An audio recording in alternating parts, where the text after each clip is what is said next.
My name is Zoe. I still remember the exact smell of the kitchen that night. Burnt garlic from the stir, fry clinging to the air like a bad memory, and the cheap vanilla candle flickering on the windowsill, throwing shadows that danced across the peeling wallpaper. It was Mom's 43rd birthday, and the house was packed with the kind of people who only show up when there's free cake and an open bar. My little brother, Mason, was live, streaming the whole thing on his phone for his 12 followers, narrating like he was commentating the Super Bowl. Dad was in the corner, pretending to help with dishes, but really just scrolling fantasy football stats, his thumb flicking in that absent way it always did when he was avoiding conversation. And then there was Leela, my best friend since we were 7, leaning against the fridge in her thrift store leather jacket, laughing so hard her eyes watered, the sound bright and sharp like glass breaking in slow motion. I'd just come back from the bathroom, hair still damp from the shower, wearing the oversized hoodie she'd left at my place 3 weeks earlier, the one with the frayed cuffs and the faint stain from the time we spilled iced coffee on the boardwalk.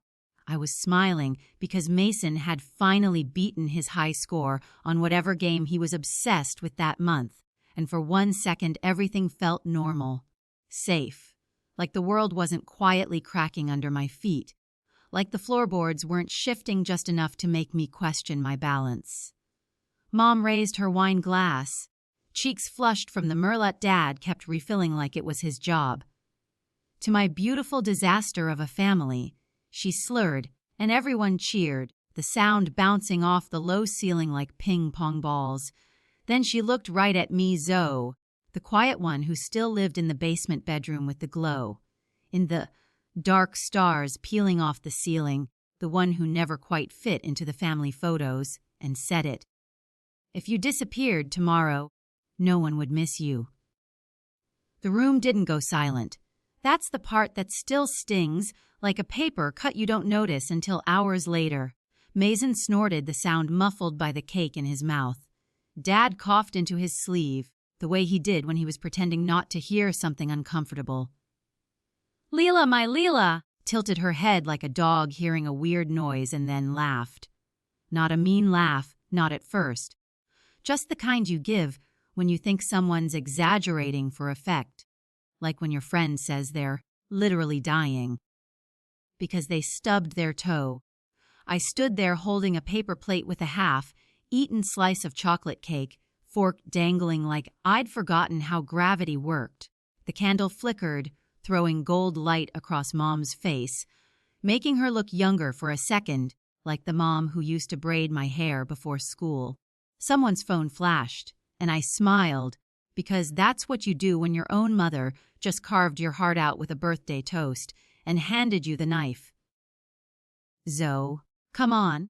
She's drunk, Leela said later, following me down the hallway to my room, her boots scuffing against the carpet that still smelled like the dog we had to put down 2 years ago. Her voice was soft, the one she used when we were kids and I'd cry over a bad grade or when the popular girls at school called me Wallpaper Zoe, because I blended into the background. You know she didn't mean it. She says wild shit when she's tipsy. I nodded, my throat tight, closed the door with a soft click, sat on my bed and stared at the stars on the ceiling until they blurred into nothing. I told myself it was fine. Moms say dumb stuff. Best friends defend them. Life goes on. The radiator clanked like it was trying to agree. But it didn't. 3 days later, I found the group chat. I'd left my phone on the kitchen counter while I grabbed coffee, the kind that comes in a dented tin and tastes like regret. When I came back, the screen was lit up with notifications, not mine. Leela's phone, same case as always. The cracked corner from when we dropped it at the Pier senior year, trying to take a jumping photo. She'd typed in my passcode out of habit, muscle memory from 1,000 sleepovers. The chat was open, glaring at me like it had been waiting. It was a group called Zoe's Funeral Planning Committee. 12 people, all mutual friends. My cousin Becca, who I'd known since we were in diapers.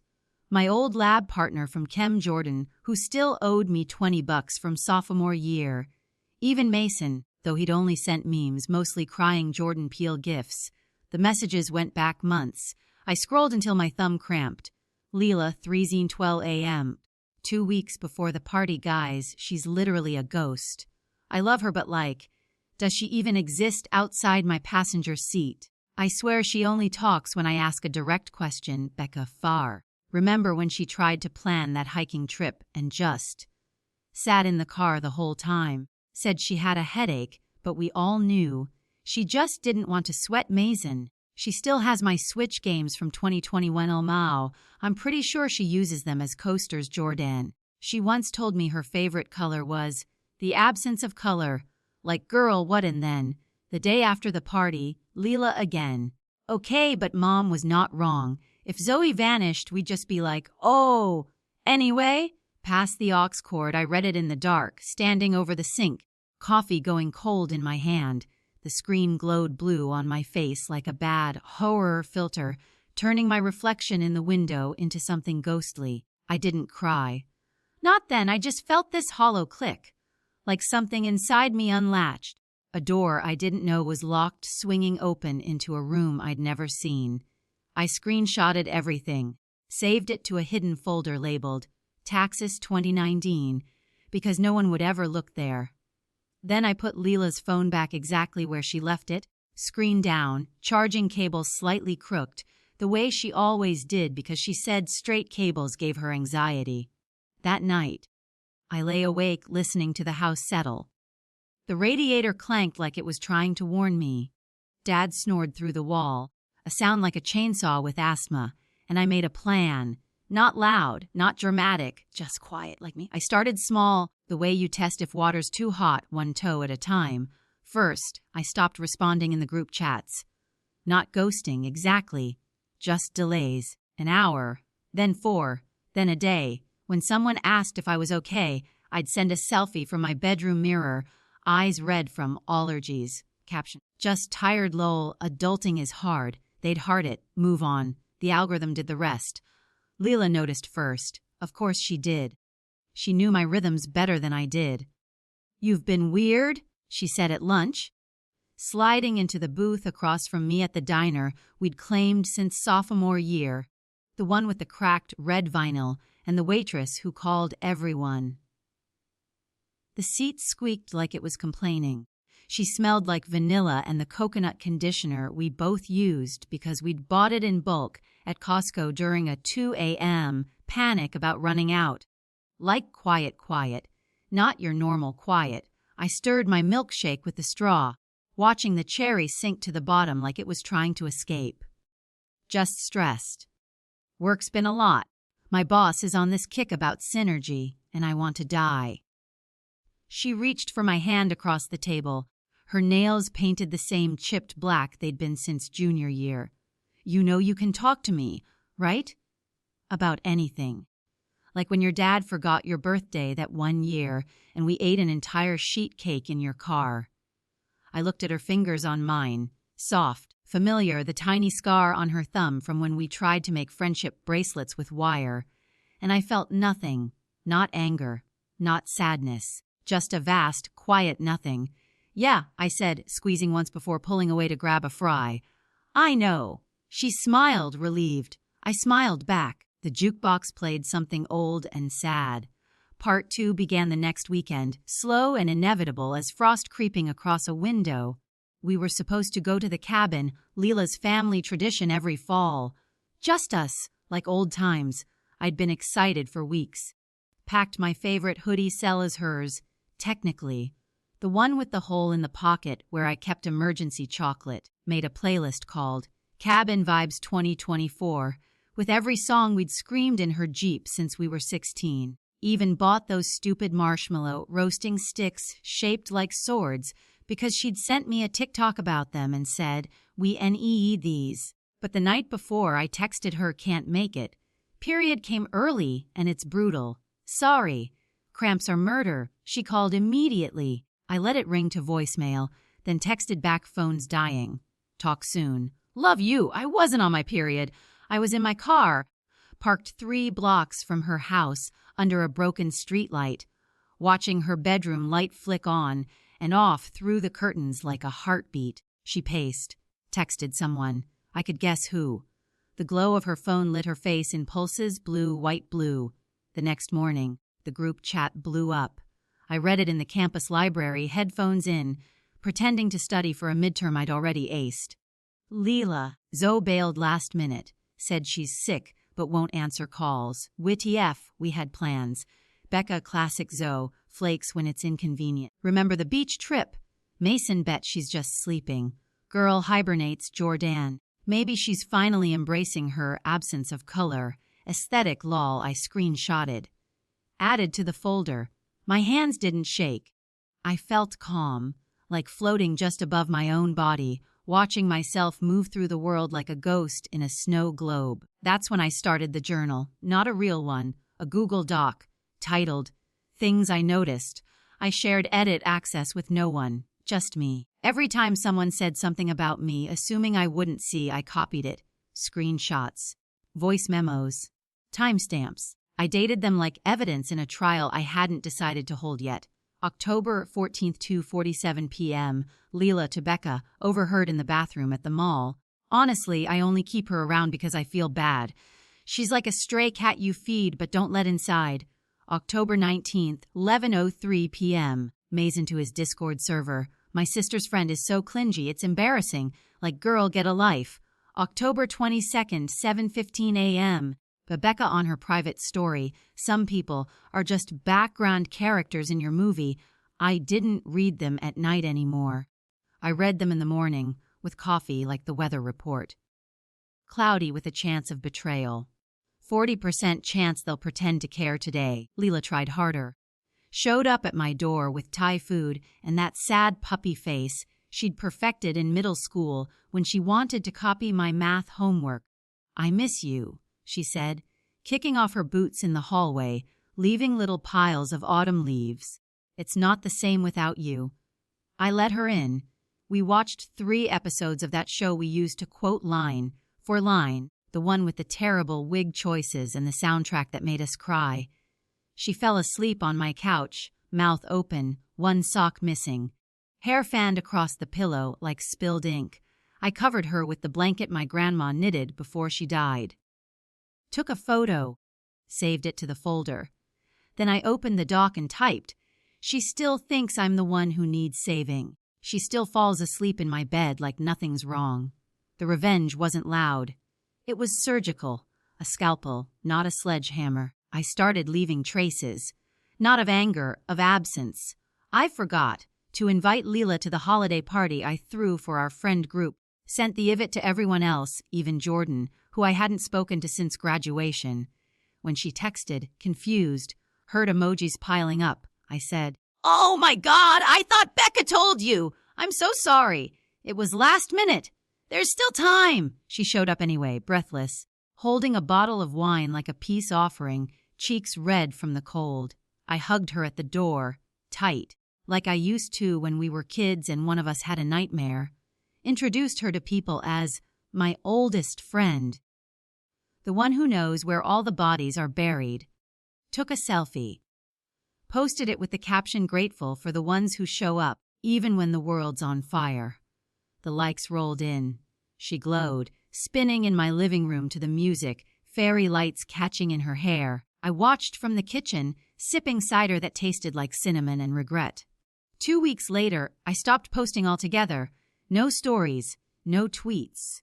My Instagram went private. I changed my profile picture to a blurry photo of the ocean at dusk, the kind where you can't tell where the water ends and the sky begins.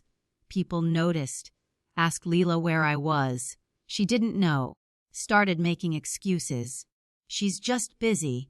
She's going through something. She'll come around. That's when the cracks showed, hairline fractures spreading like ice on a windshield. Becca texted me directly for the first time in months.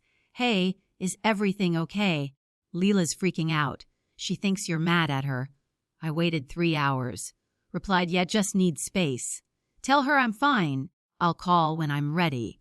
I wasn't fine. I was meticulous. I started volunteering at the animal shelter on Saturdays, the one with the broken heater and the cats that hissed at everyone but me. I adopted a one-eyed tabby named Pickles because he looked how I felt. I took him home. He slept on my chest, purring like a broken engine. I didn't tell anyone. I got a second job at the campus bookstore, the late shift, restocking shelves while podcasts played through tinny speakers. I wore headphones and nodded at customers like I was underwater. My coworkers called me the quiet one. I smiled. Let them. Leela showed up twice. First time, she waited outside until closing, holding 2 hot chocolates. "You look thin," she said. "Are you eating?" I took the drink. "I'm good, just busy." Second time, she cornered me in the parking lot. "Talk to me, Zoe. Please, you're scaring me." I looked at her, really looked. The girl who used to braid my hair during sleepovers. Who knew I hated crusts on sandwiches and that I cried during the Futurama episode with the dog. Who once told me I was her soulmate in a way that made my chest ache. "I'm not mad," I said. "I'm just elsewhere." She reached for me. I stepped back. The space between us felt like miles. The plan crystallized on New Year's Eve, sharp and cold as the air outside. I'd been saving, not money moments. Proof, a digital mausoleum of every slight, every joke, every time they forgot I was in the room. I created a new account, no name, just a silhouette avatar black on black. I made a private story, added only the 12 people from the group chat, no one else. At 11:58 p.m., I posted the screenshots one by one, no commentary, just the messages, the timestamps, the truth in high definition. Leela 3:12 a.m. 10. Does she even exist outside my passenger seat? Becca background character Mason clingy mom in a voice memo from the party, slurring. No one would miss her. I hit send. Then I turned off my phone, climbed the fire escape to the roof of my apartment building. The city sparkled below. All drunk and hopeful, strings of lights like cheap jewelry. Fireworks popped in the distance, red, gold, green. I counted down with no one. My phone, in my pocket, vibrated so hard it felt alive. I didn't look. At midnight, the sky exploded. I closed my eyes, felt the boom in my chest like a second heartbeat. The next morning, I made coffee, opened the doc one last time, added a final entry. They'll say I overreacted. They'll say it was a joke. They'll say I'm too sensitive. They'll say I should have talked to them, but I disappeared. And they noticed, and it hurt. I never spoke to Leela again, not directly. She tried once outside the grocery store in February. The sky was the color of dishwater, slush piling up on the curbs. Her eyes were red, nose runny, voice small like a child's. "Zoe, please, let me explain. It wasn't what you think." I looked at her, holding a bag of cat food and a pint of mint chip, the girl who used to know my coffee order by heart, who once drove 3 hours to bring me soup when I had the flu. "You already did," I said, and I walked away. The automatic doors whooshed shut behind me. I didn't look back. Spring came slow. Pickles got fat. I got a promotion. I dyed my hair the color of midnight because I wanted to see if I could disappear in plain sight. Mom called once, left a voicemail I didn't listen to until June. I was drunk, honey. You know how I get. Come home for the 4th. We miss you. I deleted it. Mason texted a meme. I left him on read. Becca unfollowed me, then followed me back, then unfollowed again. Leela posted a photo from the cabin, the one we never took. She was smiling, but it didn't reach her eyes. Caption some things you can't fix. I liked it. Then unliked it, then blocked her. The rain hit the window like static that night, soft and endless, blurring the world outside into watercolor. I sat on my bed, same glow in, the dark stars now faded to gray, and felt the hollow place fill with something else. Not peace, not yet, just space. Room to breathe, room to be someone who didn't need to be missed to know she existed. I disappeared, and they missed me, but not the way they thought. Not because I was gone, because I was finally, truly here.